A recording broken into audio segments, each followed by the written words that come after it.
오늘은 요한복음 1장 말씀으로 빛은 어둠을 이긴다라는 제목으로 함께 말씀을 나누고자 합니다. 요한복음 이제 1장 1절에서 5절 말씀을 보면 태초에 말씀이 있었다라고 선포하고 있고요.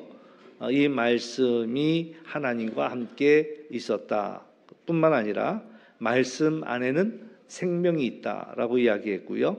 또 말씀이 빛으로 세상에 오셨다. 그러나 이제 어둠은 빛을 깨닫지 못했다라고 말씀하고 있습니다. 이제 여기서 어둠이 빛을 깨닫지 못했다라는 단어가 조금 이해하기가 쉽지 않습니다만은 이제 히브리어로는 카탈람바노라고 이야기합니다. 그래서 깨닫다라는 이제 1번 첫 번째 의미는 이해하다라는 이야기가 되겠죠. 그래서 어둠이 빛을 깨닫지 못했다라는 것은 이 어둠, 또 다시 말해서 세상은 예수님을 이해하지 못했다, 이렇게 알아차리지 못했다, 이렇게 이해할 수가 있겠고요.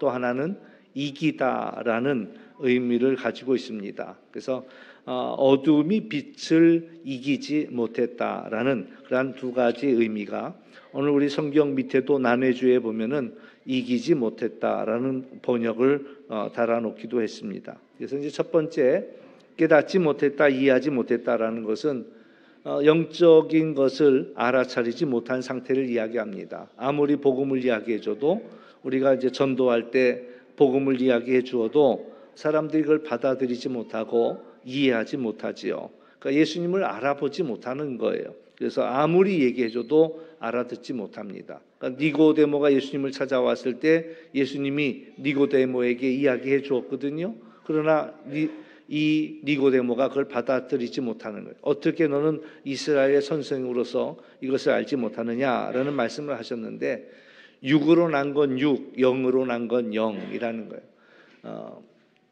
재미난 거는 파리하고 벌하고 날아다니는 그러한 곤충인데 파리가 노는 곳하고 벌이 노는 곳이 다르지요. 파리는 꼭 쓰레기통에 가서 놀고 있고, 또 벌은 꽃들 사이를 날아다니고 있습니다. 벌이 쓰레기통 사이를 날아다닌 거 본 적 없고, 이 파리가 꽃들 사이를 날아다니는 걸 본 적이 없어요. 그냥 다시 말해서 육에 속해 있는 이들은 육적인 일에 관심을 많이 갖습니다. 또 영적인 일에, 영적인 사람들은 영적인 일에다가 관심을 갖는다라는 그런 이야기죠. 아주 세상에 속한 육적인 사람들은 이 세상에 죄 지을 것들이 잔뜩 보입니다. 이것도 해볼 만하고 저것도 해볼 만하고 온갖 죄는 다 지을 수 있는 그 눈이 특별한 안목이 있어요. 사기꾼들은요, 보인대 누구한테 사기치면은 단박 걸려들까, 이게 한눈에 보인다는 거예요. 그러니까 여러분이 사기를 안 당하려면 한 가지 우리가 정신만 차리고 있으면 되는데, 욕심만 부리지 않으면 돼요. 욕심을 너무 욕심을 부리다가 그 욕심 때문에 넘어가는 거예요. 그러니까 이제 사기꾼들이 보이는 거예요. 저 사람은 욕심이 많아서 살짝만 유혹해도 얼마든지 넘어오겠다, 이제 그걸 알아차린다는 거죠. 그러나 이제 그들은 영적인 일에는 조금도 관심이 없다라는 거죠. 영에 속한 자만이 하나님 나라 이야기를 알아들을 수 있다라는 것이에요. 그래서 어떤 이들에게도 아무리 이야기해도 알아듣지 못하는 이유는 이 어둠이 그 빛을 깨닫지 못하기 때문에 그렇다라는 이야기고요. 이제 오늘 우리가 이야기하려고 하는 이 깨닫다라는 말을 이기다라고 번역했을 때, 어두움은 빛을 이기지 못한다. 오늘 여러분이 이거 하나가 기억했으면 좋겠다라는 생각을 갖는데, 온 세상의 어두움을 몰아놓아도 작은 촛불 하나 그 빛을 덮을 수는 없다라는 이야기예요. 온 세상이 캄캄한데도 작은 그런 촛불 하나를 이 어둠이 삼키지 못한다, 이기지 못한다라는 그런 이야기죠. 빛은 어둠을 이깁니다. 그래서 오늘 우리에게 빛으로 나아가라고 권면하고 있습니다. 근데 사람들이 빛으로 나가는 걸 두려워해요. 왜냐하면 빛으로 가까이 가면 갈수록 우리의 부족함과 허물이 보이기 때문에 그렇죠. 이 세상이 보이는 것만이 전부가 아니더라고요. 돌멩이 하나만 살짝 들춰봐도 그 돌멩이 밑에 수많은 것들이 살더라고요. 평상시에는 보이지 않던 것들이 불을 밝히는 순간 놀래가가 후다닥 사라지는 그런 어두운 공간에 사는 벌레들을 많이 보게 됩니다. 그들은 빛을 두려워해요. 그래서 어둠을 찾아 자꾸 들어갑니다. 사람들도 적당히 죄를 즐기는 것 같아요. 그래서 죄를 찾아 들어가고, 어느 분이 예수님의 얼굴이 담긴 성화를 선물을 했대요. 그러니까 처음엔 너무 좋아갖고 안방에다 딱 걸어놨는데 자꾸 예수님이 자기를 쳐다보는 것 같아갖고 어느 순간부터 불편하더래요. 왜 자꾸 나를 지켜보는 것 같아서. 그래가지고 그걸 살짝 꺼내갖고 뒷방에다 갖다 넣어버렸다라는 얘기죠. 그래서 왜 그러냐 그랬더니 자꾸 나를 지켜보시는 것 같아갖고 그랬노라 이야기예요. 우리가 이제 잘 아는 이야기 가운데 이제 베드로 이야기가 있는데요. 누가복음 5장에 보면 베드로가 예수님을 만났을 때 이야기입니다. 예수님이 게네사렛 호숫가에 딱 서 있는데 많은 무리가 오는 거예요. 그러니까 그들에게 하나님의 말씀을 이제 전해주려고 한 배에 올랐는데 그게 시몬의 배지요. 말씀을 마친 후에 이제 시몬에게 베드로에게 너 그물을 한번 내려봐라. 그랬더니 베드로가 하는 얘기가 우리가 밤새도록 했지만은 잡은 것이 없습니다. 그러면서도 이제 그 말에 의지해서 그물을 내렸지요. 그랬더니 엄청나게 많은 물고기가 잡힌 거예요. 그 순간 이 베드로가 깜짝 놀라면서 주여 나는 죄인이니 나를 떠나소서라는 이 놀라운 일을 경험한 순간에 자기 죄가 생각이 나는 거고 그리고 나서는 주님 나를 떠나소서 주님으로부터 도망하고 싶은 거지요. 이게 이제 사람들의 일반적인 경향입니다. 그래서 주님을 경험하는 순간, 죄를 깨닫게 되는 순간 거기서 살짝 도망가려고 하는 것. 아담과 하와도 그랬어요. 하나님 앞에 그 말씀에 불순종하고 나서 먹지 말라는 선악을 아는 나무의 열매를 먹고 나서는 하나님의 눈길을 피하기 위하여 나무 그늘로 숨어버렸지요. 근데 우리가 기억해야 할 것은 언제까지 우리가 피할 수 있을 것 같아요? 또 언제까지 우리의 죄를 감출 수 있을 것 같아요? 다 드러나게 되어 있다라는 사실이고 결국에는 드러나게 되어 있다라는 이야기죠. 그러니까 우리가 어둠을 택할 것이냐 빛을 택할 것이냐. 오늘 우리에게 주는 말씀은 어둠은 빛을 이기지 못한다라는 이야기죠.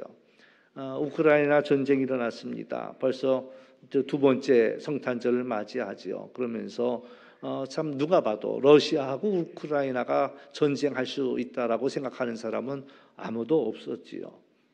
금세 아마 러시아에 함락되고 말 거다라는 생각을 대부분이 했는데 이 우크라이나 대통령 젤렌스키가 유럽 의회에 가서 하는 이야기가 빛은 어둠을 이긴다라고 선포했다라는 거죠. 그 말 들은 많은 사람들이 다 기립해서 박수해 주었다라는 얘기입니다.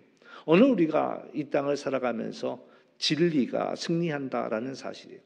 악이 득세하는 세상 같습니다. 죄가 득세하는 것처럼 보입니다. 그러나 결국에는 진리가 승리하게 되어 있다라는 사실이지요. 그러므로 우리가 무엇을 택할 것이냐라고 할 때 선을 택할 것이냐, 악을 택할 것이냐, 진리를 택할 것이냐, 불의를 택할 것이냐.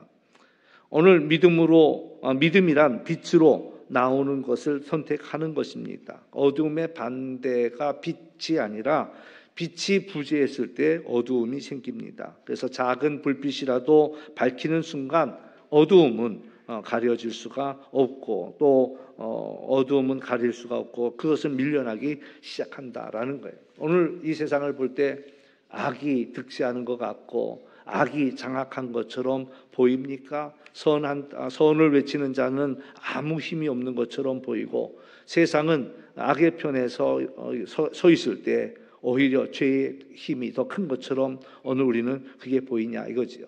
물론 죄에도 권세가 있습니다. 그러나 이 죄는 우리가 회개하는 순간 그 힘을 잃어버린다라는 사실이에요. 우리가 죄를 숨기려고 하면은요, 이 원수 마귀가 우리의 죄를 사로잡아요. 제가 흔히 드는 예인데 누나하고 남동생이 있는데 둘이 장난치다가 남동생이 방석을 집어던진 게 날아가 가지고는 아버지가 아끼는 도자기를 깨버렸어요. 이제 둘이 같이 장난쳤지만 이제 동생이 던진 방석에 그게 깨졌으니까 이제 누나가 하는 얘기가 너 이제 큰일 났다. 내가 너 아버지한테 잃는다. 이랬단 말이에요. 그러니까 이제 동생은 완전히 코가 꿰죠. 그러니까 이제 엄마가 누나한테 너 가서 가게 가서 우유 하나 좀 사와라. 그러면은 이 누나가 안 가. 동생한테 야 우유 사와. 그러니까 그 동생이 아니 누나한테 시켰잖아. 그랬더니 너 잃을 거야. 잃을 거야. 그러니까 이제 그 말만 들으면 그 말만 나오면은 알았어 사올게. 그럼 가서 우유 사 갖고 오는 거야. 또 엄마가 또 가서 너 저기 가서 뭐 좀 해와 그러면은 또 동생한테 네가 갔다 와. 그러니까 왜 언니 시켰잖아. 누나 시켰잖아. 그러면은 너 잃을 거야. 그러니까 이제 맨날 거기에 코가 꿰 갖고 가고 싶지 않은 걸 다 했단 말이에요. 어느 날 너무 힘드니까 너무 괴로우니까 아빠한테 자수했어. 아빠 그 도자기 제가 깼어요. 그랬더니 뭐 아버지가 그걸 모르겠어요. 그 식구 사는 식구가 그 식구인데 보나마나 이것들 장난치다가 또 깼구나. 아빠는 알고 있었어요. 그러나 이제 그랬구나. 그래 다음부터는 조심해야지. 용서해줬다. 용서해주마. 다음부터는 정말 조심해라. 그 다음에 이제 엄마가 다시 누나한테 너 가서 콩나물 좀 사와라. 그랬더니 누나가 동생한테 야 가서 콩나물 사와. 이랬단 말이야. 동생이 싫어 안 가. 이런다. 너 잃을 거야. 그러니까 일로 나 이미 용서 받았어. 내 입으로 시행하는 그 순간에 이 죄의 권세는 이제 더 이상 우리를 속박하지 못한다라는 그런 이야기죠. 그러므로 우리가 회개하는 것이 그만큼 중요하다. 우리 입으로 시인하는 순간 하나님은 미쁘시고 의로우셔서 우리가 어떠한 죄를 지어도 우리를 용서하신다라는 사실 우리가 기억하면서 이 죄의 권세가 있지만 우리가 하나님 앞에 자백하는 그 순간에는 더 이상 우리를 역사하지 못하고 무력해진다라는 사실들이지요. 그러니까 오늘 우리가 큰 소리 치지 못하는 게 죄에 매여 있기 때문에 그래요. 예수님 앞에 나와서 우리의 그러한 잘못을 고백만 한다면 더 이상 죄의 권세가 우리를 끌고 다니지 못한다라는 것이죠. 이것이 바로 예수님이 이 땅에 오신 목적이에요. 하늘의 영광 내려놓고 사람의 몸을 입고 이 땅에 오셨는데 흠이나 죄가 있으신 분이 아니심에도 불구하고 죄인의 몸으로 이 땅에 오셔서 우리를 자유케 해주셨다라는 것이지요. 오늘 요한복음 1장 1절부터 보면은 이분은 태초부터 계신 분입니다. 하나님과 함께 하신 분입니다. 만물을 지으셨습니다. 그 안에 생명이 있고 그 안에 빛이 있다라고 이야기했습니다. 예수님께서도 내가 길이요 진리요 생명이다라고 말씀하셨고 나로 말미암지 않고는 아버지께로 올 자가 없다라고 말씀하셨습니다. 그러니까 예수님이 오신 그 목적이 바로 우리를 구원하기 위해 오셨다라는 이야기고요. 뿐만 아니라 우리를 세상 가운데 빛으로 보내신다라는 거예요. 이사야서에서는 일어나라 빛을 발하라 우리에게 말씀하고 계시고요. 예수님께서 너희가 세상의 빛이라고 말씀하시며 너희 모든 사람이 볼 수 있게 등경 위에 두겠다라고 말씀하시지요. 오늘 이제 동방박사 이야기를 우리가 잠깐 한다면 이제 동방박사가 별을 보고 찾아오죠. 찾아오다 순간 판단을 잘못해서 당연히 왕은 이스라엘의 왕은 메시아는 왕궁에 날 거다라고 생각해서 왕궁을 찾아가죠. 거기에서 이제 헤롯이 알게 됩니다. 왕이 태어났다고. 그리고 나서 이제 그 동방박사의 이야기를 가만히 듣고 나서 어디겠느냐. 그러니까 이제 성경을 연구하는 이들이 베들레헴에서 났습니다. 얘기하죠. 그러니까 이제 동방박사한테 부탁을 하죠. 베들레헴에 가서 찾거든 내게도 알려다오. 나도 가서 경배하겠다. 그러나 사실 헤롯의 마음은 경배하려는 마음이 아니지요. 왕으로 났다고 하니까 그를 죽이려는 그런 마음을 가지고 있었단 말이죠. 근데 이제 천사가 동방박사에게 이 아기를 찾아 죽이려고 하니 얼른 다른 길로 가라. 동방박사가 다른 길로 가고 또 마리아 요셉에게도 말씀하시지요. 얼른 지금 헤롯이 이 아기를 찾아 죽이려고 하니 얼른 애굽으로 가라. 그래서 그 밤에 이 요셉과 마리아가 아기 예수를 안고 애굽으로 그 밤에 피난하게 되죠. 나중에 이제 헤롯은 그 사실을 아만 기다려도 이 동방박사의 소식이 없으니까 그래서 2살 아래 남자아이들을 다 죽여버리죠. 다 죽여버립니다. 무조건 그 아이가 어떤 아이인지 모르니까 2살 아래의 남자아이는 다 죽여라 해가지고 모든 아기를 다 죽이는 그러한 일들이 또 마태복음에 의하면 나오고 있습니다. 이제 그때 하고자 하는 얘기는 그 부분입니다. 마리아와 요셉이 그 아기를 나귀에 싣고 애굽으로 떠나갔다라는 이야기죠. 아기 예수님은 그때 할 수 있는 일은 사실 아무것도 없었죠. 뭐 하시려고 하면 못 하실 일도 없겠지만, 그러나 아기 예수로 오신 이 예수님은 아직은 연약한 거예요. 아직은 보호받아야 되는 거예요. 부모의 그런 돌봄을 받아야 했단 말이죠. 그 나귀에다 실어갖고 애굽으로 피난을 갈 수밖에 없는 상황이에요. 오늘 우리가 처해 있는 상황이 때로는 그럴 수도 있습니다. 원수가 득세하고 악이 득세하고 이 세상에 아무 희망이 없어 보이고 우리는 그 바람 앞에 있는 촛불 같은 그런 존재일 수도 있다라는 거죠. 그러나 오늘 이 시대에 빛은 이 어둠을 이긴다라는 사실들을 우리가 기억하면서 우리가 연약한 불빛이지만 우리가 예수 그리스도를 끌어안고 이 작은 불빛을 우리 안에 모시고 그리고 우리가 이 땅을 살아가야 한다라는 이야기입니다. 결국 이 빛은 세상을 이기게 되어 있다라는 거죠. 그 시간이 될 때까지 우리가 그 불을 꺼트리지 아니하고 간직하는 그것이 무엇보다도 중요하다. 오늘 여러 가지 현실적인 문제들이 우리들을 짓누르기도 하고 또 희망이 없어 보이기도 하고 이미 희망을 빼앗긴 사람들도 있고, 그럴 때에 예수님이 예루살렘 성에 들어가실 때도 나귀를 타고 들어갔는데 이 애굽으로 피난 갈 때도 그 나귀, 우리가 예수님을 나르는 그런 나귀가 될 필요가 있겠다라는 이야기죠. 세상은 어두움입니다. 그 어느 때보다도 빛이 필요합니다. 예수님이 빛으로 오셨습니다. 우리가 이 빛 가운데로 나아가 어두움 일에 참여하지 아니하고 그리고 빛을 가까이 할 때 우리는 이 세상의 여러 가지 악한 것들의 유혹과 또 핍박 속에서 우리의 믿음을 지킬 수 있다라는 것이지요. 빛을 가까이 하는 사람은 죄와 멀어집니다. 죄를 가까이 하는 사람은 빛과 멀어지게 되어 있습니다.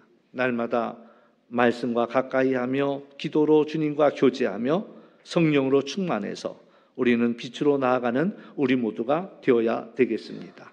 이제 우리 송명희 시인의 시로 마무리하겠습니다. 말씀이 오셨으니라는 시를 우리 송명희 시인이 썼는데, 말씀이 오셨으니 귀 열어 듣게 하시고 구주가 오셨으니 문 열어 영접하게 하시고 창조주가 오셨으니 계실 곳을 마련하게 하소서. 기도하겠습니다. 참 좋으신 아버지 하나님, 주님이 오신 성탄절입니다. 온 세상이 기뻐하고 찬양하고 영광 돌립니다. 지난 밤에도 우리 교회 학교가 준비한 그러한 귀한 그러한 찬양과 또 몸짓으로 하나님께 영광 돌리며 기뻐했는데 이 일이 온 세상의 기쁨이 되게 하여 주시고 온 세상도 우리와 같이 주님의 나심을 기뻐할 수 있도록 은혜 더하여 주옵소서. 그러나 또 때로는 우리의 상황들이 또 원수 마귀들이 이 모든 일들을 또 오히려 생명의 주님을 위협하고 또 공격하고 때로는 우리가 작고 초라해진 것처럼 느껴질 때도 있습니다. 그러나 그때일수록 우리가 예수 그리스도 그 불빛을 간직할 수 있도록 인도하여 주옵시고 빛은 이긴다. 그 골리앗 앞에 서 있는 다윗처럼 하나님을 믿는 믿음으로 우리가 세상을 향하여 담대해질 수 있도록 인도하여 주옵시며 세상 가운데 그 빛 대신 예수 그리스도를 나르는 저희들 될 수 있도록 도와 주옵소서. 감사하며 예수님의 이름으로 기도하옵나이다. 아멘.